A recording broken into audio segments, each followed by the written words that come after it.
What's up, everybody? Back into our FIBA recaps now that I'm back a little bit from time away up in Wales. I'm just going to finish off our FIBA recaps. Paris now.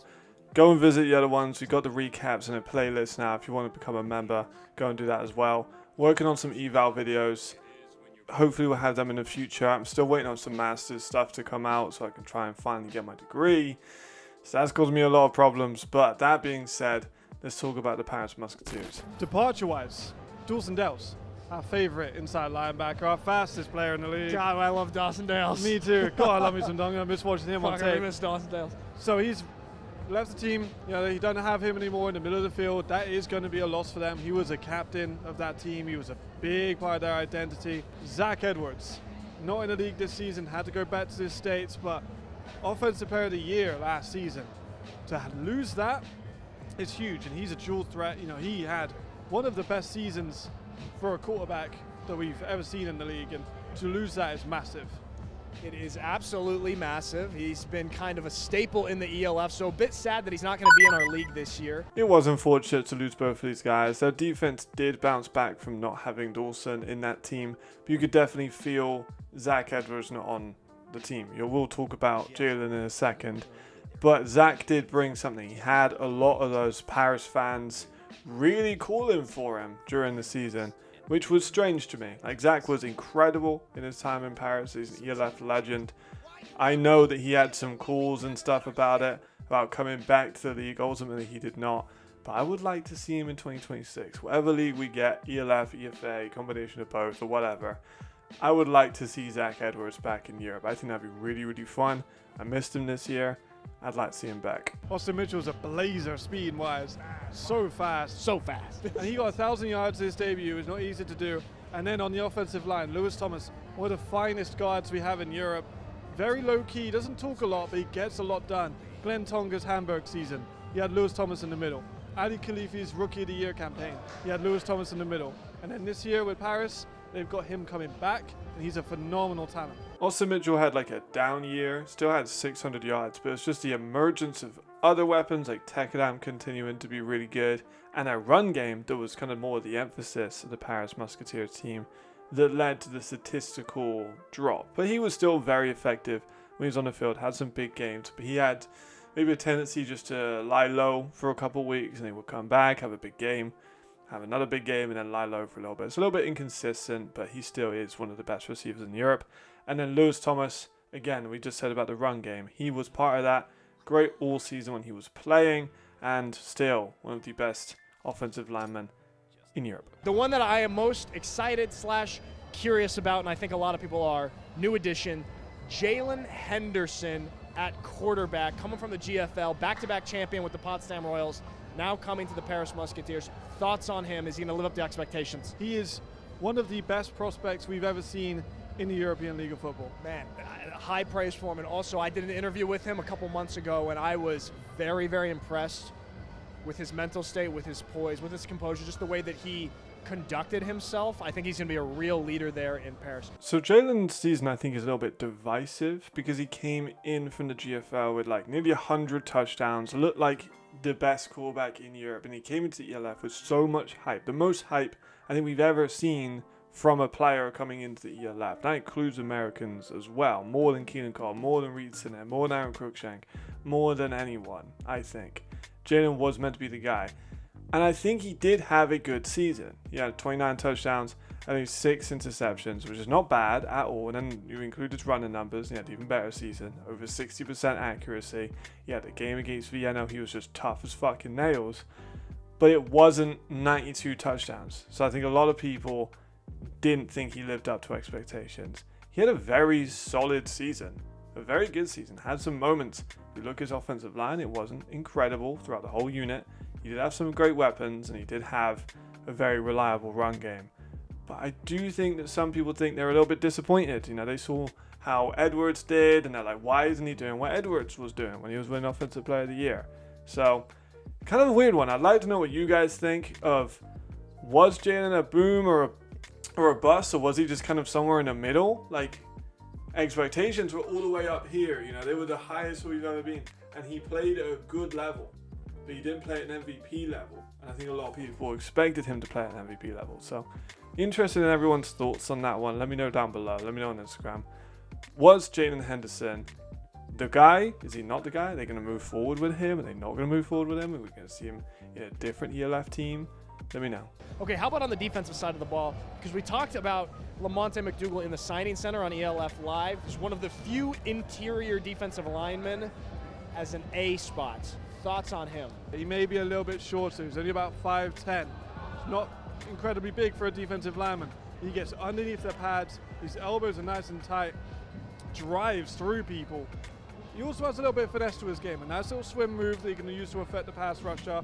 He is going to be an instant impact player in the middle of that field. Lamonte McDougal was fine. Like, he didn't pop off statistically. He didn't have any like big moments to stand out to me. Just kind of had an okay year. Was replaced halfway through the year with DeMarco Artis, who performed better in that system. It was a big thing. I do think we'll see a further decline of American defensive linemen, especially with teams that need to prioritize defensive back. Defensive back is the hardest position to play in football. Corner is the hardest position to play other than quarterback. And defensive line, you don't need as much reinforcement, I don't think, at pro level like UFL or NFL. I think it's super important. But in Europe, you can kind of get away with more Europeans, and I think that showed. Maybe that's a good piece for the future. With all that being said, let's take a look now at their 2025 schedule. Matt, you and I are making the predictions here, the bold takes. I'm going to handle the front half of the season. Matt, you handle the back half. And let's start off 2025. Do the Paris Musketeers finally beat the Rhine Fire? Yes. Give me that W. Musketeers with the win. Stuttgart Surge. Look, everyone likes to paint me as this Surge homer. I don't work for the Surge anymore. I am a completely unbiased character, but they are going to lose. Oh my goodness gracious me! Who would have guessed that? I'm full of integrity in my predictions, Matt. How dare you question my integrity? Frankfurt Galaxy, they're going to get the W.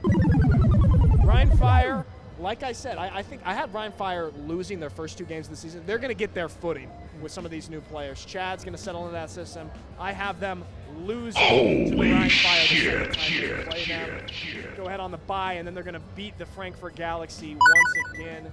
So I've got them at 3-5 for the first half of the season. Excuse me, 3-2. Yes, I was going to say that'd be bad. 3-2. Take it over. Bit sketchy in terms of their form there. I think they're going to pick up in the second half of the year. I think they're going to win against Cologne, and then I think they're going to win against the Mercs. It's a good couple of wins, gets a little bit of a streak together. However, look at that little combination of games. You got the Vikings and then the Surge. That's brutal. I think the lack of roster they put on paper at the moment, they're going to lose both of these games. So I think that's going to be real tough. I think they lose both of those, and then they finish strong with 3 wins, including that final win against Vienna. Wow. Okay, you're saying they're gonna make it up and they're able to beat Vienna eventually. So you got them now finishing at 8-4. Yeah. We've got them finishing at 8-4. You know, I like that you had them losing to the Surge as well, because that kind of gives me a little bit more credibility. Because you're not a Surge homer. 8-4 right here. Is this enough to get them into the playoffs? Oof. It might not be. You have the Surge in the same conference. If they lose both times to them, right? It might make wild card, but that's going to be a tough sell. We were not far off at all. Nick had a bit of a skid. Really bad one for Nick, I can't lie. He did not do very well, but I kind of saved at the end. Granted, I had some easier scheduling opportunities with Cologne and Helvetic a couple times. But I was wrong on Vienna 1. And ultimately, they did miss out on the playoffs. It's probably the best team to never make the playoffs. They had some great moments. They kept it really close. They beat the Surge once. They beat Rhine once. It's just those small ones. That Galaxy game really comes to mind. They're up. They're winning the game. And an unnecessary roughness call, 15 yards. They get into field goal range, and Ribbler nails the kick. That derailed their whole season. That was in week 6. They ended up losing it 27-29. One of the most heart-wrenching losses, and the butterfly effect of that one loss effectively got them out of the playoffs. Of course, you can point to the Vienna loss as well. They're really, really close. Ended up just not having enough to win the game. And unfortunately, with Jin's eye injury and everything like that. But man, it was an exciting season for Paris. That's an understatement. Really, really fun year, but ultimately missing out on the playoffs. But still, this team was very impressive. They had some great players, great moments, great uniforms, great season overall. I feel the next step for this team, just a couple more French guys, players hitting their prime, like Tek Adams looking real good. He's still a younger receiver. He could be something real special for this team. And I think the play calling at the start of the year was definitely pretty poor. It got better towards the end of the year. They started off kind of colder, right? Close game against Ryan, but they lost. And then they had a game against the Galaxy. And then they get blown out against the Surge a little bit later as well. So it's not early year, but it was kind of just, they were this close. A couple more points either way. It's kind of the opposite of what happened in Munich. Munich, a couple points plus, they end up making the playoffs. An amazing season. Paris lost out on a couple points, ended up not making the playoffs. And that's a beautiful thing about football. I think at least a win against the Surge. You need at least one of them, otherwise that conference is gone. 2 wins in that is going to probably spell the end of the year. They need to keep Henderson healthy. That goes without saying. They also need to create an identity on this defense. They have Jack Del Rio, who's a former NFL Coach of the Year. Ray Lewis, Von Miller. These are just 2 of them. There's literally you could go down. Champ Bailey, another one. There's the whole no-fly zone was him as well. They have an amazing coach defensively, and they need that to create more opportunities for their offense to score points. Their defense ran very well, and it's kind of like a old school team, solid run game, built on a run. They had a number 1 rushing offense in the league, and then just a smothering defense. They did have some very fun players. Karen Moko was amazing as a French talent, and Artis was really good later on. Cadell King's comeback was great. Noah Abaloa is one of the brightest young linebackers in Europe at the moment. They had some great DBs, they had great line. Their whole French talent, as well as the American imports and as well as the European imports, was a very good defense. Probably one of the best defenses ever in the ELF. That's just the facts. But unfortunately, they missed out. That will do us for this one. The Paris Musketeers, they fell short of expectations by a little bit, but not a ton. They still had a great season. One of the best teams I think that they've ever had. One of the best teams we've ever seen in the ELF. Not met playoffs, of course, but it's really going to be just a damning thing against that team. Great job by the coaching staff for the most part. Great job by the players. It was a fun year. Very fun year. Next time, not sure who I'm going to do next. I'll just pick a random one. I've got a college football one. I've just finished watching the tape for. I'm going to write the script after this. I've written a script for a lucky video. Mostly, I need to record and edit it, and hopefully just out pushing some content while I'm waiting for my master's degree. I ain't gonna lie though, guys, we might be nearing football retirement in the ELF because we haven't had any offers from the ELF or EFA know what to do. So we'll find out, but boy, I need this college football to keep me busy. College football and UFL will probably be the future more so of this channel. Evaluating players and signings as they come in, trying to get a foothold. I'm effectively going to be running the same playbook for those leagues I did with the ELF. I started covering the ELF. I broke into the sphere of influence. I managed to become a pretty big face. I want to do that for the XFL and for college football. So that's the dream. We'll find out. Thank you to my members. Much appreciated. You guys can be a member on the channel page. Thank you. See you next time. Goodbye.